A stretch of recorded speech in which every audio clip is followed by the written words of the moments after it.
Bom, nessa noite nós vamos meditar em Eclesiastes. Eu aproveitei a minha folga no sábado, a folga na leitura, na nossa leitura bíblica. Nós estamos lendo Gênesis ainda, lemos Jó, estamos lendo, voltamos para Gênesis, na verdade, e nós temos concedido alguns dias aí de intervalo para os irmãos colocarem a leitura em dia, para reflexão ou para alternância, né? Até eu recomendo os irmãos de alternar, mesmo durante os dias. A gente está lendo livros do Antigo Testamento como a leitura cronológica, e então a gente vai levar tempo para chegar no Novo Testamento, então é bom que você, por conta própria, intercale uma leitura do Novo Testamento. Bom, seja diariamente, seja aproveitando essas folgas, né, para ler esses livros. Mas eu ontem pensei em fazer isso, falei, vou pegar alguma coisa para ler no Novo Testamento, mas refletindo a respeito de algumas coisas, pensando, veio ao meu coração um desejo ardente de ler Eclesiastes. Então eu fiquei no Antigo Testamento mesmo.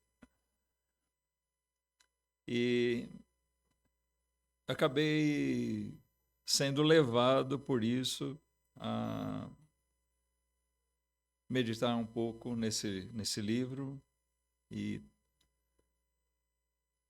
compartilhar com os irmãos hoje sobre ele também. Nós vamos fazer uma leitura no capítulo 2. Estava conversando com os irmãos que fizeram a abertura, até o Pedro me perguntou qual seria o versículo-chave. Eu falei para ele, olha, é o capítulo 1, mas eu mudei um pouquinho aqui, tá? Na verdade, nós vamos partir do capítulo 2.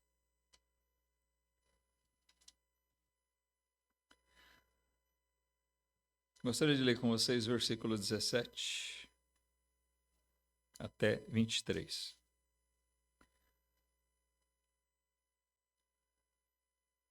Diz assim: por isso odiei esta vida, porque a obra que se faz debaixo do sol me era penosa.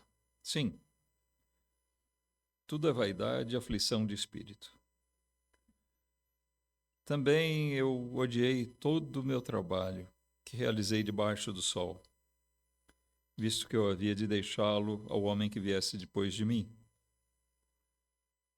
E quem sabe se será sábio ou tolo? Todavia, se assenhoreará de todo o meu trabalho que realizei e em que me ouve sabiamente debaixo do sol. Também isto é vaidade. Então eu me volvi e entreguei o meu coração ao desespero no tocante ao trabalho, o qual realizei debaixo do sol. Porque há homem cujo trabalho é feito com sabedoria, conhecimento e destreza. Contudo, deixará o seu trabalho como porção de quem nele não trabalhou. Também isto é vaidade e grande mal. Porque que mais tem o homem de todo o seu trabalho e da aflição do seu coração, em que ele anda trabalhando debaixo do sol? Porque todos os seus dias são dores e a sua ocupação é aflição. Até de noite não descansa o seu coração. Também isto é vaidade. Então, até aqui a nossa leitura, irmãos. Vamos orar mais uma vez. Pai amado, te damos graças pela tua palavra que temos diante de nós. Nessa hora pedimos que o Senhor nos capacita pelo teu Santo Espírito, Senhor, nos conduzindo a tirar, assim, o ensinamento que é propósito teu para nós hoje, Senhor. Que assim como o Senhor colocou no nosso coração, o desejo de buscar essa palavra, de meditar nela, que nós, aprendendo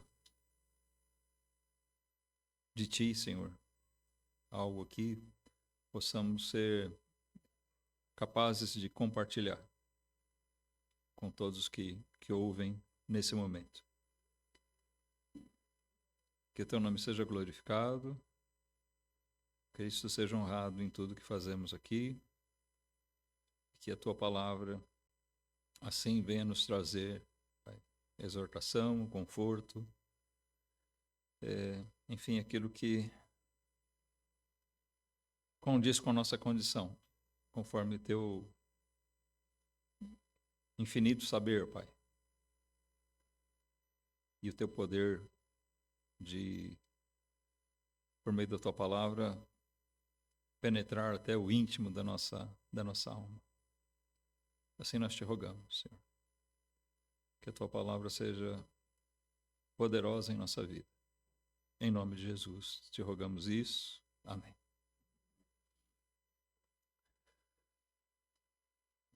Irmãos, o livro de Eclesiastes é reputado ao Salomão como seu autor. Há questionamentos? Há. Mas tradicionalmente, e pelo que se lê, pelo menos partes dele foram escritas mesmo pelo rei Salomão, o filho de Davi.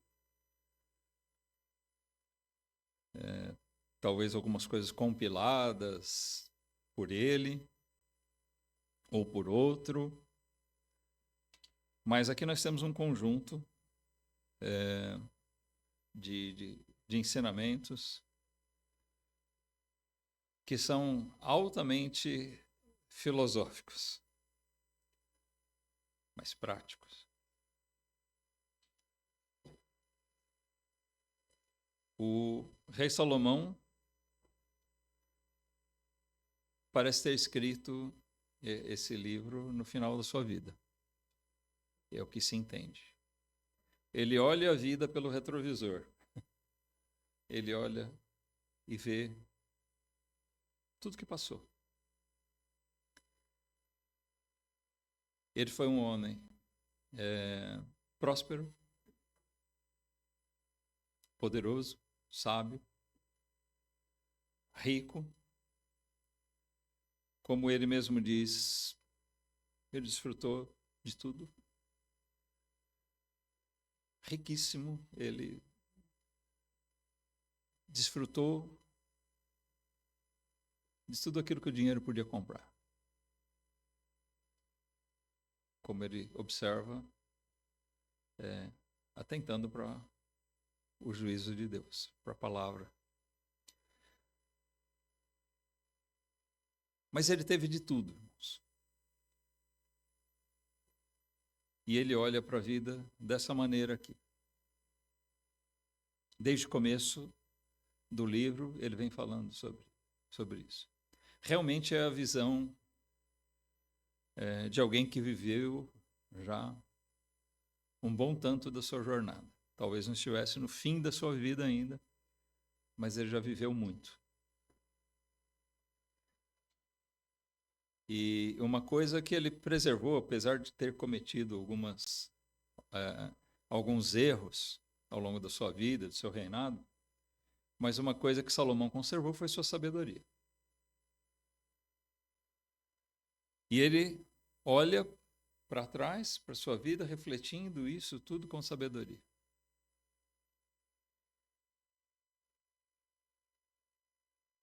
Ele é desprovido de ilusões. Ele é alguém que provou a vida e pode olhar agora para ela e dizer: de que valeu tudo isso? Nós somos levados a refletir: de que vale a nossa vida? O que nós estamos fazendo?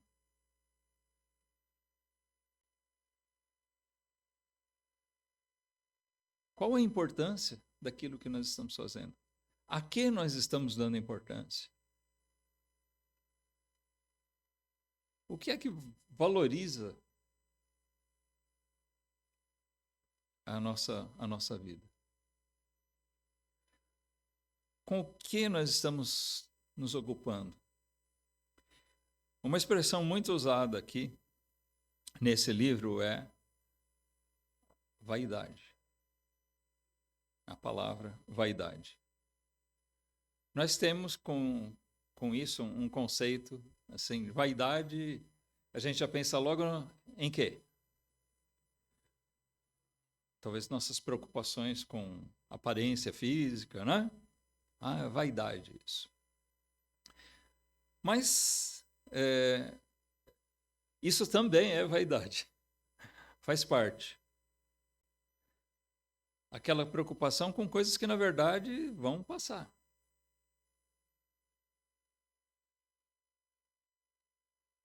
Não adianta. O tempo vai mostrar que aquelas coisas eram passageiras. Mas a palavra original aqui é rebelde. E sabe qual é o significado dela, literal? É alguma coisa, um tipo de vapor, uma coisa que desaparece, uma coisa que você não pode pegar. Então a gente até entende um pouquinho melhor porque Tiago usa essa expressão também, né? Que a nossa vida é como um vapor. E aparece e logo se vai. A gente está falando de vaidade. São coisas passageiras, são coisas que vão embora. E uma outra expressão usada aqui pelo rei Salomão é debaixo do sol. Quando ele se refere aqui, por exemplo, no versículo 19, o que me ouve sabiamente debaixo do sol. E ele usa essa expressão aqui no versículo 19, versículo 20, se não me engano, 3 vezes nesses versículos aqui. No versículo 22 também. Ele está falando, debaixo do sol, é aqui na terra. O que nós vivemos aqui. Ele está falando dessa vida. Ele se ocupou com tanta coisa. E ele chega a essa altura da vida e fala: essas coisas são passageiras. Eu me desgastei tanto com elas.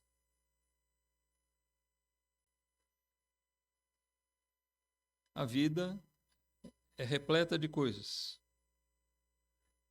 E nós vamos perceber que, dependendo da forma que nós vivermos, tudo aquilo foi apenas canseiro e enfado. Não tem valor algum. O trabalho árduo, tem gente que se ocupa tanto no seu trabalho, mas de repente aquilo é frustrante. Tudo que você se matou de trabalhar, talvez você desfrute um pouco. Salomão desfrutou muito. E alguém pode dizer, ele nem trabalhou, ele era rei.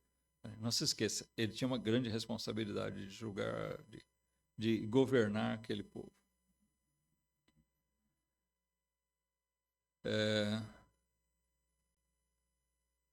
Mas seja qual for o nosso trabalho, a nossa responsabilidade, para quem fica? Quais as consequências? Nós desfrutamos um pouco daquilo e tanto que a gente trabalhou vai ficar. Quem é que vem depois? Quem é que vai desfrutar daquilo?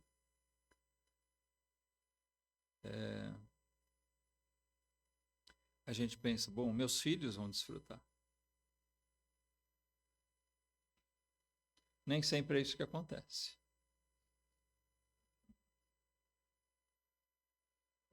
Muita gente trabalha, se mata mesmo de trabalhar para ter para si. Tem uma visão meio egoísta, né? E muitas vezes acaba nem desfrutando disso. Outros pensam, eu vou trabalhar para deixar para os meus filhos. Eu quero deixar para eles alguma coisa, ou um império, talvez. Olha.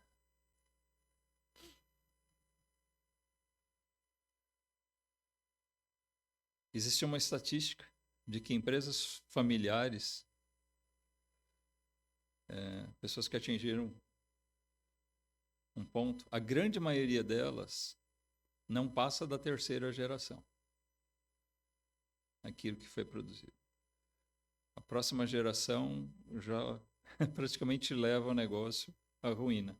Muitos não chegam na segunda ou terceira geração. A gente testemunha muitos filhos tolos que destruíram tudo que seus pais construíram. Não serviu de nada. Outros desfrutaram. Só de impostos, né? O governo vai desfrutar disso. Pessoas corruptas, na verdade. Vamos desfrutar do nosso trabalho. É assim que funcionam as coisas, falando claramente.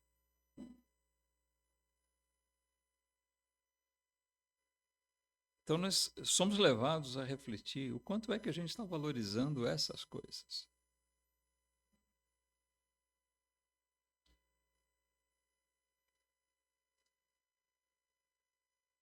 Talvez bens materiais, e eles passam. Tudo aquilo que nós ocupamos tanto tempo voltados para essas coisas.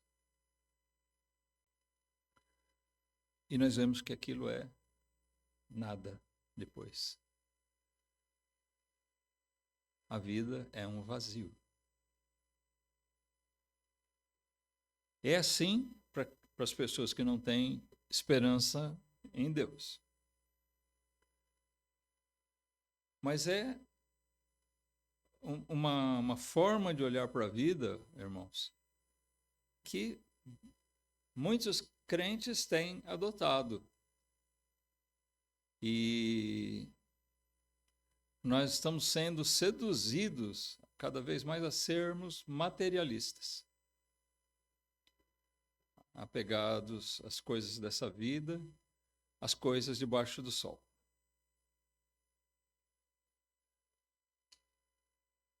E essa vida, ela não se mostra justa, vamos dizer assim. O versículo 21 diz aqui, porque há homem cujo trabalho é feito com sabedoria, conhecimento e destreza. Quer dizer, feito com todo o capricho, né? Contudo, deixará o seu trabalho como porção, como parte para quem nele não trabalhou. Então entra aquilo que nós temos dito até aqui. Alguém que não trabalhou para aquilo vai desfrutar em nosso lugar. E, como Salomão diz aqui, isso é grande enfado. É vaidade e grande enfado.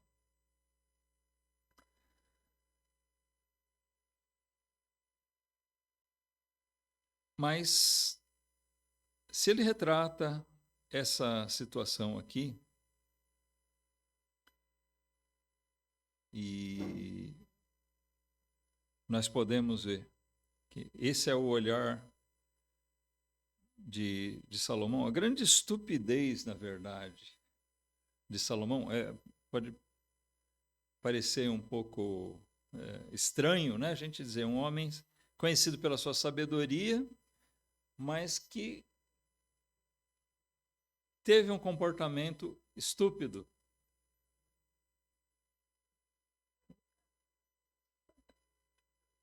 E a estupidez, a tolice de Salomão foi por, em determinados momentos da sua vida, considerar tanta importância a certas coisas. que agora ele olha com sabedoria para trás e vê essas coisas vividas debaixo do sol. Elas são um vapor, elas vão embora. São vaidade.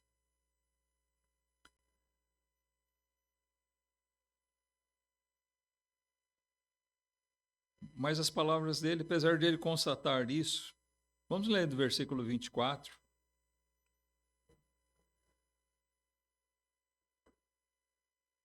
Ele diz, as coisas não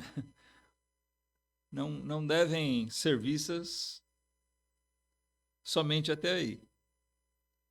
Ele diz, não há nada melhor para o homem do que comer e beber e fazer com que a sua alma goze do bem do seu trabalho. Também vi que isto vem da mão de Deus.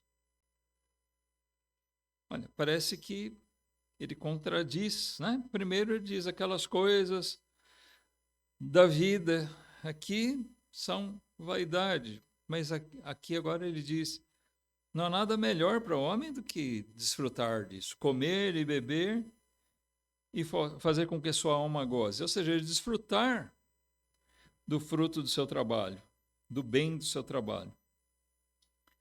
E ele diz, também vi que isto vem da mão de Deus. Agora ele não diz que é vaidade. Então parece que nós estamos vendo Salomão apresentar um outro aspecto da questão. No versículo 25, ele segue dizendo, pois quem pode comer ou quem pode gozar melhor do que eu? Porque ao homem que é bom diante dele, diante de Deus, dá a Deus sabedoria e conhecimento e alegria, mas ao pecador dá trabalho para que ele ajunte, amontoe para dá-lo ao que é bom perante Deus. Também isto é vaidade e aflição de espírito. Nós sabemos muito bem que muitas vezes o injusto prospera. Aqui Salomão não está falando de uma realidade material, mas ele está falando daquela visão eterna, onde essas coisas todas vão passar, as pessoas que viveram para isso, para as coisas dessa vida, para aquilo que tem debaixo do sol, e vai passar e eles não vão ter nada. Mas Jesus diz, os justos hão de herdar a terra. Os mansos hão de herdar a terra. Lá no Sermão do Monte, né, onde Jesus profere as bem-aventuranças, nós vemos ele mostrar isso. E é claro que Jesus está dizendo, está falando ali a respeito da nossa condição eterna, daquilo que Deus tem preparado para nós. Então, o que o Salomão está mostrando aqui é a diferença entre uma vida vivida aqui, onde nós estamos depositando toda a nossa alegria simplesmente naquilo que nós podemos alcançar aqui. E outra é quando nós desfrutamos dessas coisas, trabalhamos e desfrutamos delas, reconhecendo no Senhor aquilo que Ele faz por nós. Deus dá alegria ao homem que lhe agrada. A visão de vida do crente deve ser diferente. A nossa satisfação naquilo que Deus dá. O livro de Eclesiastes, ele mostra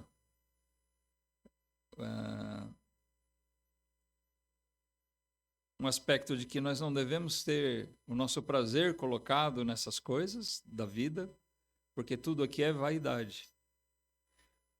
Mas, ao mesmo tempo, como diz o versículo 24, não há nada melhor do que a gente desfrutar dessas coisas sabendo que aquilo vem da mão de Deus. Então, se trata de uma visão diferente. Então, nós vemos aqui uma virada de olhar. Eu disse que Salomão reflete nesse livro, olhando pelo retrovisor. Ele olha o que passou, mas aqui ele põe os olhos à frente. Porque ele passa a considerar Deus. E sendo assim, ele passa a considerar a eternidade dos benefícios de Deus.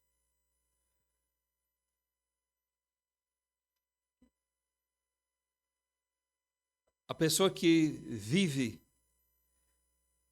de uma forma materialista, ela vive aqui, como diz, se matando de trabalhar para ter as coisas, e o prazer dela está todo nisso, no fruto do seu trabalho.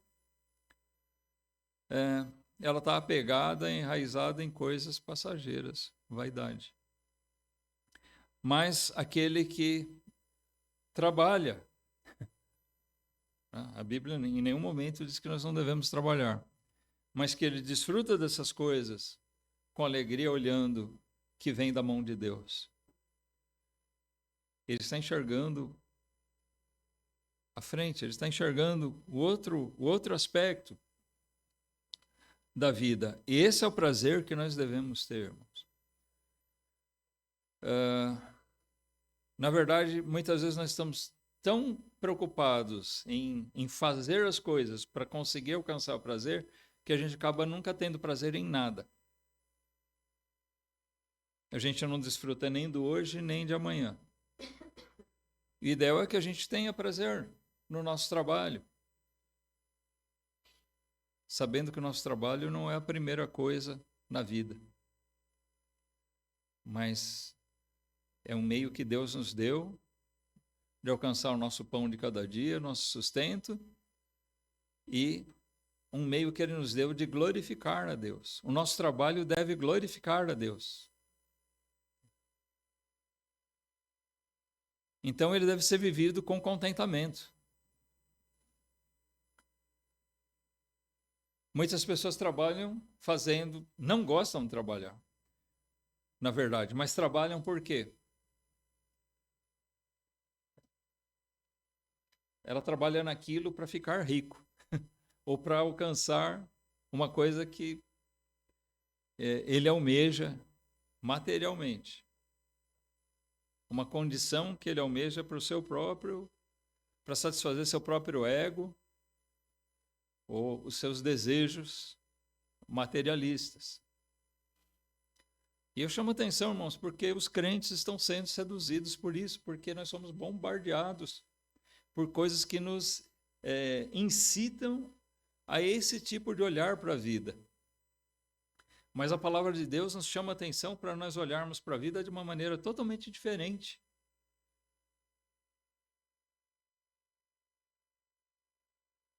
É claro que tem horas que algumas coisas na nossa vida nos deixam tristes,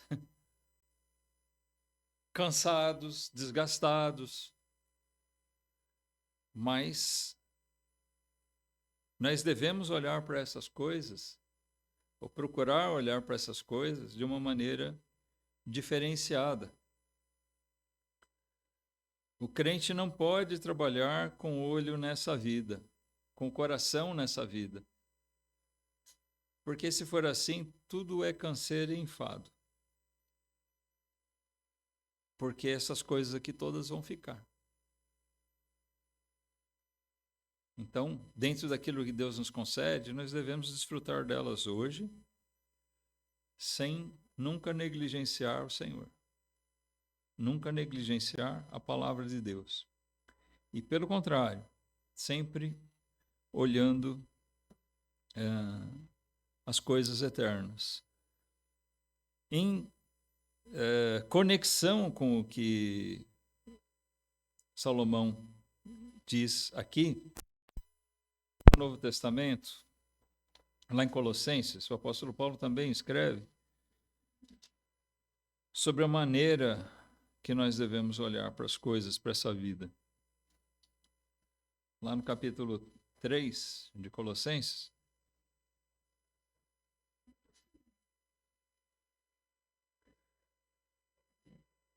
Diz assim no versículos 1 a 4, tá? Portanto, se já ressuscitastes com Cristo, buscai as coisas que são de cima, onde Cristo está sentado à destra de Deus. Pensai nas coisas que são de cima e não nas que são da terra. Porque já estáis mortos e a vossa vida está escondida com Cristo em Deus. Quando Cristo, que é a nossa vida, se manifestar, então também vós vos manifestareis com ele em glória. Então ele está dizendo aqui, olha, se vocês já ressuscitaram com Cristo, o que é que ele está dizendo aqui? Se você já nasceu de novo, se você agora é uma nova criatura em Cristo. Então, se você é agora uma nova criatura em Cristo, você nasceu de novo, você agora um filho de Deus, um servo de Jesus Cristo, ele diz, você deve buscar não as coisas dessa vida, mas buscar as coisas que são de cima, do alto. As coisas eternas, as coisas de Deus. Essas coisas que são as realmente valiosas para nós. Quer dizer que eu não vou desfrutar dessa vida aqui? Nós vamos ter que... Houve por um bom tempo assim um tipo de ensino de que os cristãos deveriam ter um tipo de vida assim, totalmente desprovida de qualquer prazer terreno. Será que essa visão é correta, irmãos?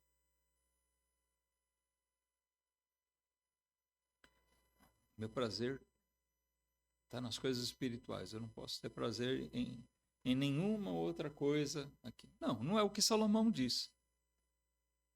Não é o que a palavra de Deus ensina. Eu devo desfrutar dessas coisas. Não há nada melhor do que isso, de a gente desfrutar a vida, sabendo que aquilo vem da mão de Deus.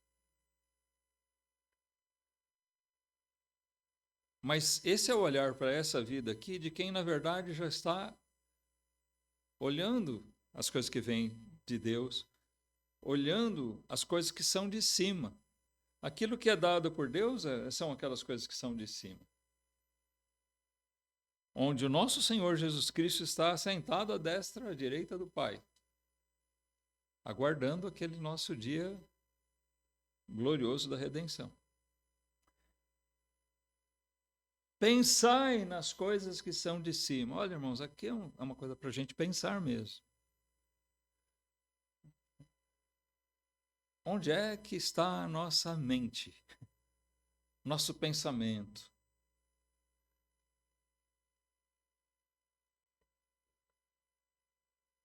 Nós estamos pensando muito nas coisas dessa vida. A gente se pega nisso.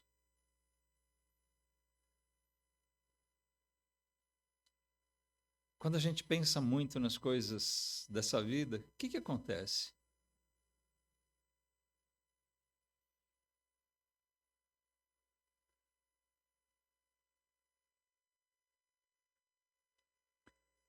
Vamos lá, eu vou sugerir algumas coisas. Nós começamos a pensar muito nas coisas dessa vida. Vem chateações? Preocupações? Já percebeu que a gente, às vezes, acumula preocupações, como a própria palavra diz, preocupações? A gente se ocupa numa coisa antes dela acontecer. E muitas vezes o que acontece?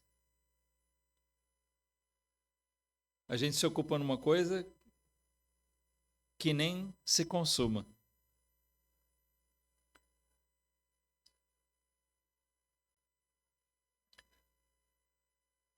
Quando a gente pensa demais nas coisas aqui, eu não sei vocês, mas uma coisa que acontece comigo, tá? O que eu estou dizendo aqui não quer dizer que eu sou isento dessas coisas. Mas quando eu penso muito nas coisas dessa vida, sabe o que acontece? Isso me tira o sono. Tem gente que tem um sono inabalável, né? Parece que nada perturba. Mas a minha família, parece que tem uma herança genética, uma herança maldita. Que, é, é, os pensamentos vêm e facilmente eles se transformam em preocupações e facilmente eles levam o nosso sono embora. Daquele tipo que a gente dorme 2 horinhas e acorda no meio da noite e passa o resto da noite ali acordado, talvez um cochilinho aqui, outro ali, mas a gente não consegue. E a paz vai embora. E assim, essas coisas vão. A gente começa a remoer coisas.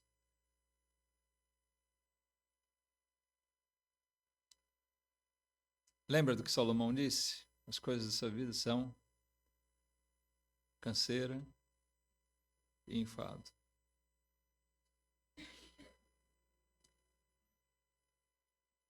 Isso demonstra, irmãos, que nós estamos errando na maneira que nós estamos olhando para as coisas. Pensai nas coisas que são de cima. Esse versículo tem que vir à nossa mente para nos exortar nesses momentos.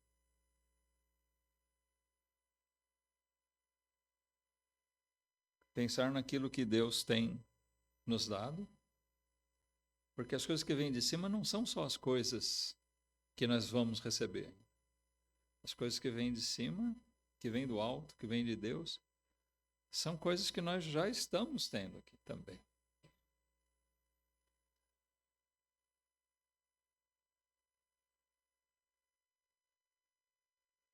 Então nós estamos vivendo essa vida aqui, como deixa claro o versículo 4, quando Cristo quer a nossa vida se manifestar, então vós vos manifestareis com Ele em glória. Nós estamos vivendo essa vida aqui no aguardo daquele grande dia onde as coisas vão se consumar para nós e todas as aflições, as coisas dessa vida aqui vão passar. Nós estamos falando de uma outra vida, né? Um outro aspecto. Não é olhando aqui só debaixo do sol. Debaixo do sol aqui é a visão dos homens, né? Mas aquilo que vem acima do sol, aquilo que vem de Deus, vem lá do alto.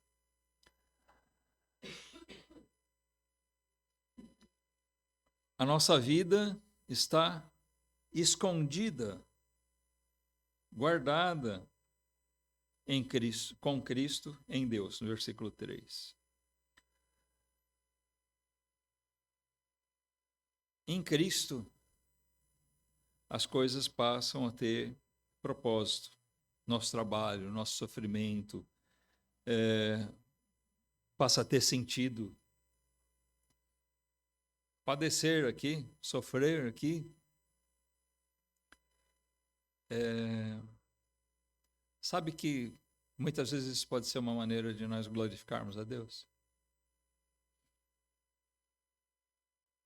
A gente leu Jó agora, né? O grupo que está participando do desafio de leitura.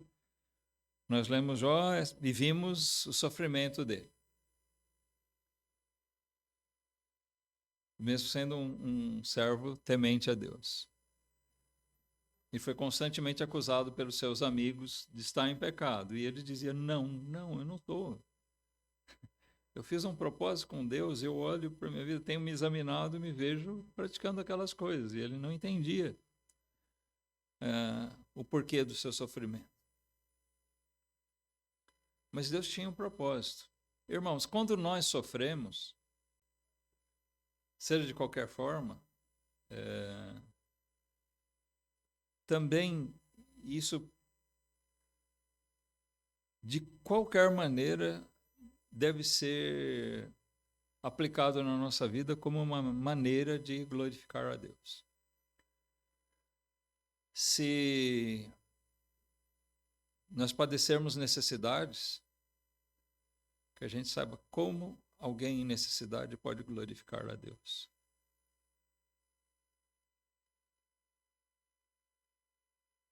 Tem pessoas que quando estão bem, abastadas, têm de tudo, elas até vão para a igreja e oram, e cantam, e louvam a Deus, e quando vem um momento difícil, elas renegam a Deus, elas blasfemam.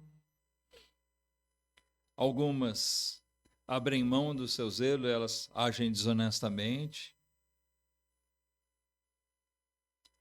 Afinal, eu estou precisando, né? Ele abre mão do princípio cristão.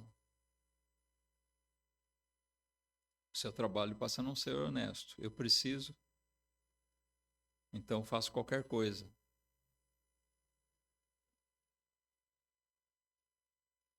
Na doença, se amanhã ou depois qualquer um de nós vier ter uma doença bem grave mesmo, daquelas que todos temem, como será que nós vamos nos comportar? A maioria de nós hoje goza boa saúde, né? Alguns um pouquinho menos,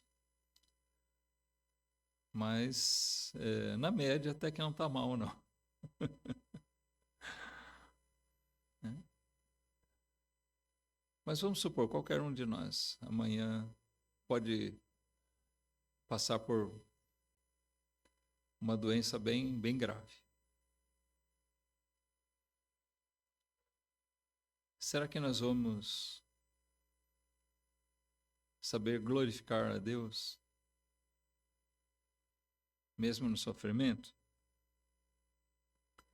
Nós temos que lembrar, a vida debaixo do sol, ela é repleta de coisas assim. Canseira, enfado, sofrimento, aflições. Se nós olhamos só para essa vida, se nós olhamos para as coisas aqui debaixo do sol, nós vamos ficar talvez revoltados até. Mas se nós olharmos para as coisas que são de cima,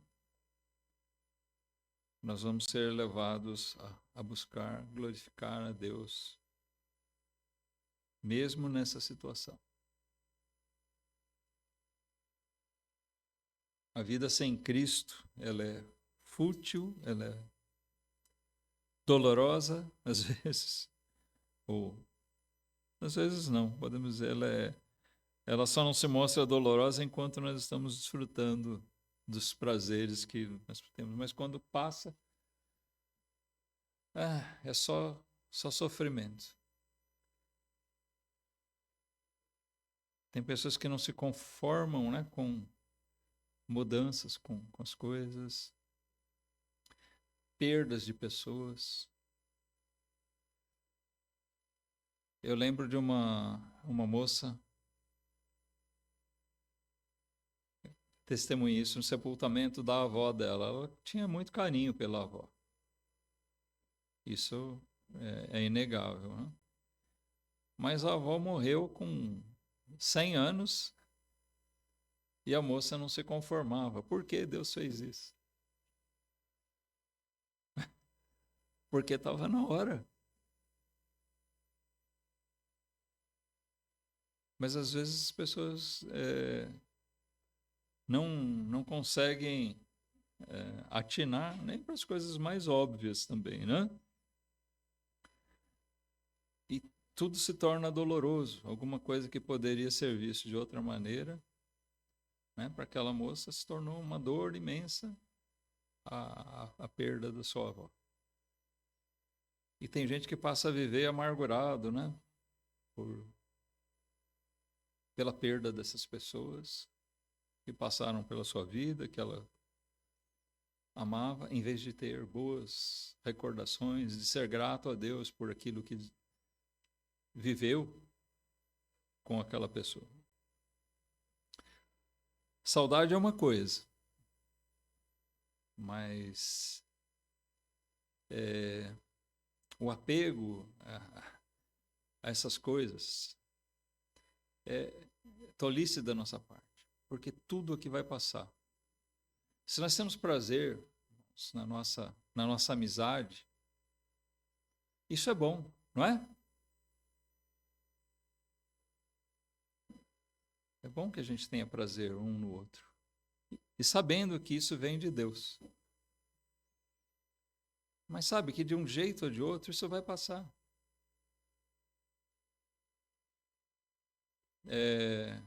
Eu diria assim, é praticamente impossível que daqui a 10 anos nós vamos estar todos juntos aqui.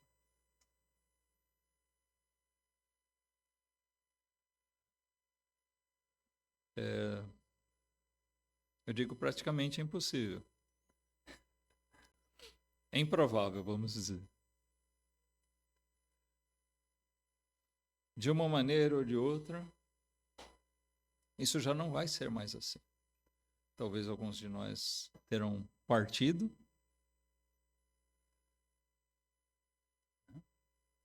Talvez alguns tenham se mudado. Já não vai ser assim. Não mais. A vida é cíclica. Tem um trecho aqui no capítulo 1, leiam depois, onde ele fala: a própria natureza é cíclica. Essa vida é assim que funciona, esse mundo aqui.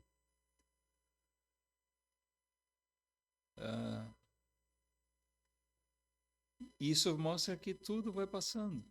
As coisas vão se mudando e se repetindo, mas as pessoas já não são as mesmas, a situação não é mais a mesma. A gente tem saudade de coisas que ficaram para trás, elas nunca mais vão ser iguais ao que foi. Mas sejamos gratos pelo passado. Sejamos gratos pelo hoje. E pensando ainda no futuro, nas coisas que Deus tem reservado para nós. Mas sem Cristo isso é impossível. Porque sem Cristo, a vida vivida sem Cristo é uma vida focada nessas coisas, que são todas vaidade, todas elas passageiras. O que não passa? Jesus disse: as minhas palavras não hão de passar. A palavra de Deus permanece para sempre.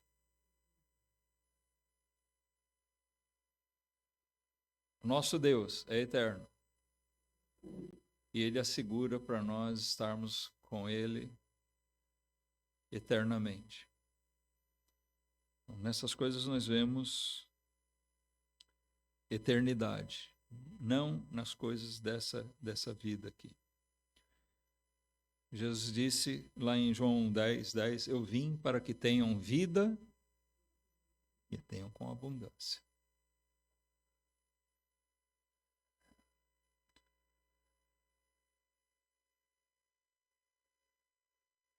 Essa vida com abundância é uma expressão, vamos dizer assim, até certo ponto, enigmática de Jesus. Que tipo de abundância é essa? Tem gente que pensa em abundância dos prazeres nessa vida aqui. Bom, lembra que o nosso coração não deve estar nisso, mas Salomão diz que coisa melhor do que a gente comer, beber, né, desfrutar dessas coisas, lembrando que vem da mão de Deus. Desfrutar dessas coisas, sim. Mas também nós podemos entender na amplitude daquilo que Jesus disse. A vida em abundância, ela não se resume a essas coisas aqui. Aliás, o principal é aquilo que está por vir. O principal são aquelas coisas que vêm de cima, que vêm do alto, e aquelas coisas que nós aguardamos. Então, necessariamente, o crente deve olhar para a vida de uma maneira diferente do mundo. E isso deve nos encher de gozo, de uma alegria verdadeira, sabendo que a nossa vida está escondida com Cristo em Deus. Nossa vida não está aqui enterrada nessas coisas, mas ela está escondida em Deus, por meio de Cristo.